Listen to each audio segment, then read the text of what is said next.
You are listening to Insights from the Conference Board. Welcome to this Insights podcast from the Human Capital Center at the Conference Board.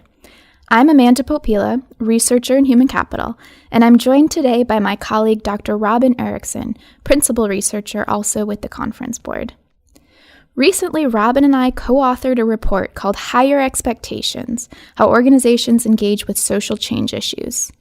The report was released in August of 2019 and describes some of the expectations that employees have when it comes to responding to social change issues, and also options that organizations have when responding. So we found that employees do expect their organization to engage with social change issues. And in our survey of over 500 responses, employees at large global organizations, 90% said it was at least moderately important that their organization engage, and a third of them said it was very important. Organizations are operating in contexts of enormous social and political change linked to diversity and inclusion, identity, belonging, and other constructs. Think of retailers closing their stores to conduct anti-bias training with employees, or retailers deciding to stop selling assault weapons after recent shootings. Sometimes how an organization responds is driven by consumers, and the Conference Board will also be publishing a report on the expectations that consumers have in terms of social change, and the brands that they choose to support or not support. So clearly, organizations and brands do have a role to play here. So Robin, let's start with what we mean by social change for organizations. Can you talk about how we defined it in our research report? So we started with the sociology definition and looked at the other literature on the topic of social change. There's a lot in the press, as you were just mentioning. I think every day we're given new stories of different organizations' response to some of these different social change issues. So the way we defined social change for organizations is the use of an organization's leadership, brand, and resources to influence ways of thinking around cultural and social norms internally and or publicly, globally, and or within a region. We also asked the companies that we interviewed how they have been defining social change, and many of them found it to be a difficult question, but one response was that when an organization engages in discussion by using its powerful platform to sway it, the conversation goes in a different direction. Another interviewee said that social change affects the organization from within and from the outside, specifically in the form of changed attitudes and expectations on the part of employees, reflected in initiatives by employees or management or as a regulatory requirement. It is about the extent to which social change leads to structural social changes in society and thus to profound attitude change. Thanks, Robin. I think what we did find was that employees do have this expectation, and organizations, companies are defining social change not only in the sociological definition that you mentioned, but also for themselves and what that means for their company. So, Robin, why do companies feel it's important to respond to social change issues right now in the current environment? So, as the title of our report indicates, people now have higher expectations today than they did 5 or 10 or 20 years ago. Specifically, in terms of the expectations that people have, we looked at the 2019 Edelman Trust Barometer, and they found that 58% of employees, so well over 50%, expect their employers to be a trustworthy source of information about contentious social change issues. They also found that employees trust their employers to do the right thing more than they trust the government, media, and NGOs when it comes to social change issues. So there's clearly an expectation that organizations are going to respond to these social change issues. But this higher level of employee trust in organizations comes with increasingly high expectations. And Edelman found that organizations are only partially responding to those expectations, specifically that organizational performance regarding social change falls significantly short of employee expectations. We think that social change issues should matter to organizations because it matters to many of their employees and their customers. Employees don't sort of leave their questions and their issues with what's going on in the world around them. They don't leave it at home. They take it with them to work every day. And as Amanda had mentioned, there's the whole issue around consumers deciding to boycott specific brands based on their responses, their stance to social change issues. So, why is it such a big deal? Well, both employees and customers will affect overall profitability. Specifically, customers can boycott, as I mentioned, a specific product, and employees can vote with their feet. They can choose to leave an organization if they don't care for the stance that the organization is taking. Wanted to share with you one of the responses from one of our interviewees, a D&I leader, who said, "We respond to social change issues because we want employees to feel like there is a place for them here. We provide external messaging aligned with the organization's values, that all communities are welcome, and that we want the best and the brightest. And the best talent comes from a variety of groups." And I think that they said it really well in terms of organizations should want all employees to feel included, and they should want their customers to feel as though they've responded to the social change issues that matter to them. We mentioned the article that we'll be coming out with later this year, the Global Consumer Confidence Survey for 2019. And it talks more about the boycotting of certain consumers of certain brands because of the social causes, either buying a product from a brand with social values that are aligned with their own or rejecting a product from a brand with a specific stance. So, Amanda, we've talked about the importance of these social change issues. What are some of the options that organizations have when responding to these issues, and what are some of the issues that employees feel their organizations should respond to? Yeah, thanks, Robin. So first of all, organizations can choose to a variety of responses. They can choose to take a public position, submitting a media press release or responding publicly on Twitter or in some other way. They can respond internally via emails or organizational communications. Sometimes that takes the form of pamphlets, brochures, just making resources available, speaking publicly within the internal organization, so a town hall on the issue. They can choose to respond both publicly and internally to the issue, or they can choose not to respond at all. And so when we asked respondents to our survey how they felt their organization should respond to 15 social change issues that deal directly with employees, we asked them to rank how they felt that the organization should be responding. So again, that's publicly, internally, both, or not at all. And we found that the issues that ranked highest, so the ones that employees felt companies should respond both publicly and internally to most often, were gender, disabilities, LGBTQ, well-being, ageism, poverty, veterans, and race relations. So issues surrounding those kind of social constructs. And Robin, I want to ask you as well, did anything stand out for you in these findings? A lot stood out. It was very interesting to see how the different issues that employees thought that their organization should respond to. That option that you said, the publicly only, for all 15 categories that we looked at, less than 10% of respondents said that they thought their organization should respond publicly only to any of those categories. They were all less than 10%, which really indicates that organizations should not be reacting publicly, responding via Twitter or putting out press releases without also communicating with employees. And, in our interviews, we found that some employees were specifically concerned about, seeing a response to a social change issue by their organization and, being confused by it, not knowing where to turn, who to ask about it. And in some cases, employees who were, not happy with the response that the organization had.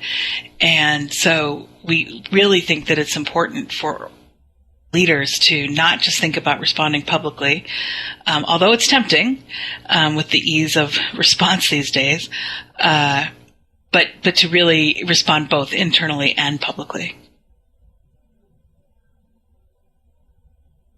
So since we've talked about, the issues that came out the highest, Amanda, were there any issues that employees said their company did or didn't address that maybe they thought they should have? Yes, absolutely. So we did ask a separate question that was specifically around that. So there are lots of issues that employees felt should be addressed, and there were some issues that employees actually felt it's not the place of the company to take a stance on those issues. So interestingly, when we asked, when was a time that your company did respond internally to an issue, those topic areas or those issues really matched well with the ones that organizations were taking a stance on. So these were things like LGBTQ rights, women, so the Me Too movement, overall diversity and diversity training, bias training. So there was a lot of overlap there between what a company should be doing and what they actually are responding to. On the flip side, so what were some of the social change issues that companies are not responding to? A lot of the responses were around issues like gun control, immigration, a lot of really political issues. And we found that the employees that responded to our survey were understood that. So they said, it's not the place of my organization to respond to some of these political issues. Or there are people kind of on both sides of the issue, and the company should not be taking a stance. But also, when we asked about issues that the company was not responding to, that's one response that we got. So here are the issues, and they shouldn't be responding. But we also saw some respondents saying, here are some issues that they're not responding to, but they should be. And often those were pay equity, race relations, responding to, again, the Me Too movement or speaking out publicly in support of LGBTQ rights. So some of the same things that some companies are doing really well, other employees were saying, my company is not doing that, and I see that, and I wish they would respond. So there were kind of, many facets to that question, and it was really interesting to see some of the responses that came in there. So Robin, can you talk about who at the organization leads the response? So where does the response typically come from in an organization? We get this question a lot. So can you start us off there? Sure. Thanks, Amanda. And perhaps we get this question because there are so many people that are involved in answering these social change issues. Many times it's the most senior levels of leadership who often lead the responses and make the decisions about which social change issues will be responded to. Specifically in our interviews, an American manufacturing company told us about how their CEO had tweeted support for the LGBTQ community in response to mass shootings at the Pulse nightclub in Orlando.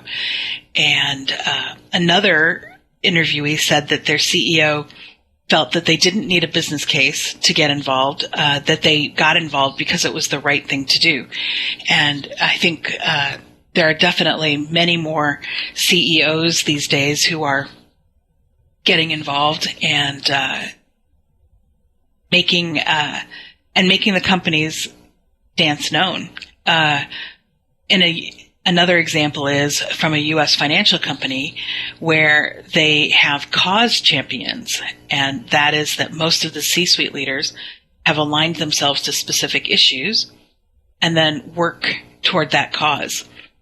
And it's been these leaders have been proactive, and thus far it's been successful for them. So, for example, they might have either a leader who was him or herself a veteran or particularly interested in veteran issues, and they might work with the employee groups focused on veterans and then be the ones who can share those issues that most impact the veterans at the C-suite level in those conversations. And so that's an option for organizations to think about when they want to get their leaders involved.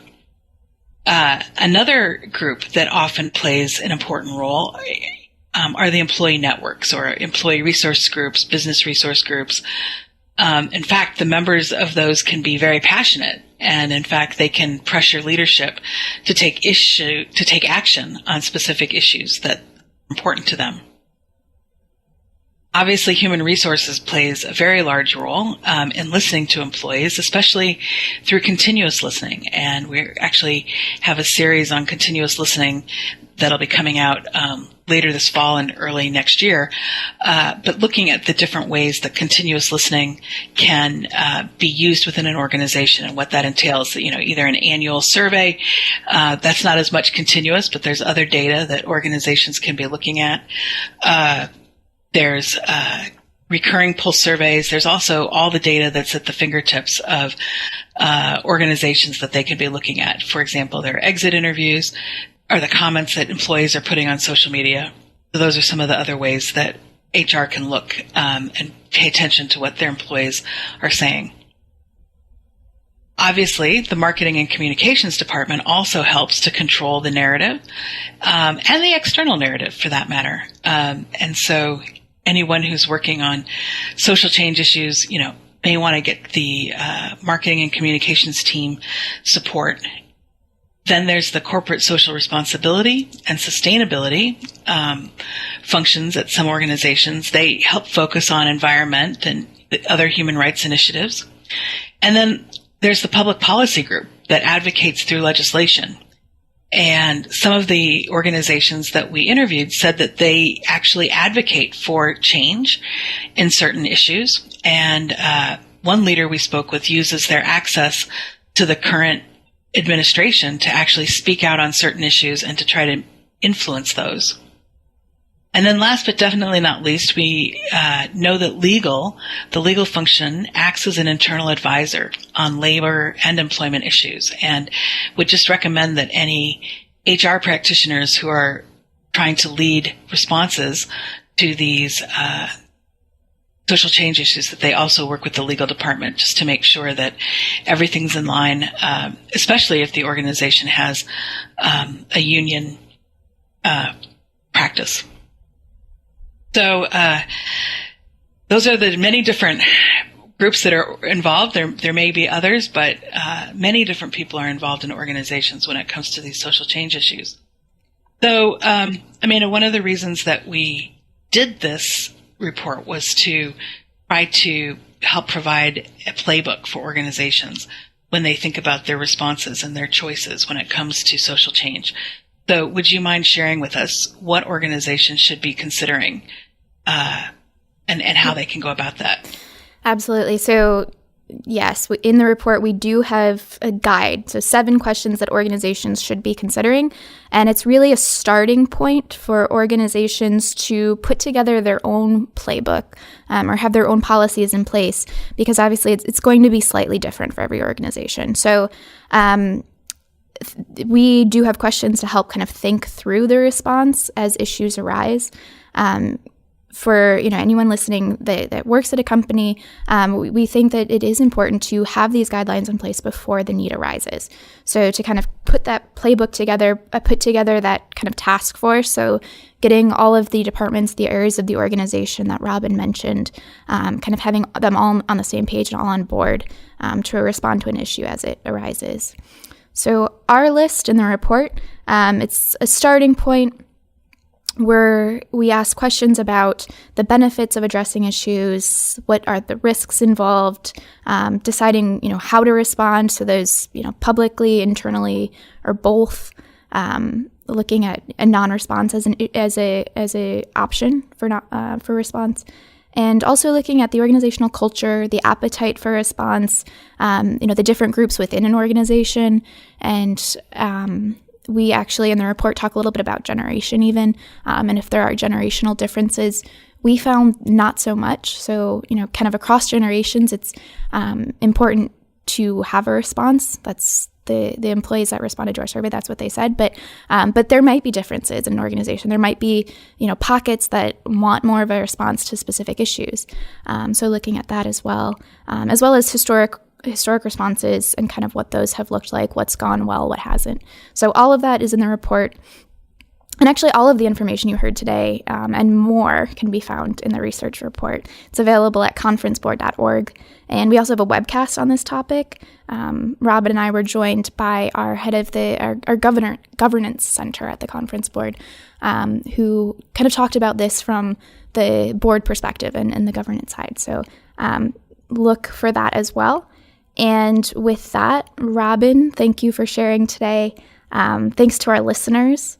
I hope you've enjoyed this edition of the Conference Board's Insights podcast. And if so, please subscribe on our channel to get the latest research and information from the Human Capital Center, but also we have a catalog of podcasts on a variety of topics, all available at conferenceboard.org.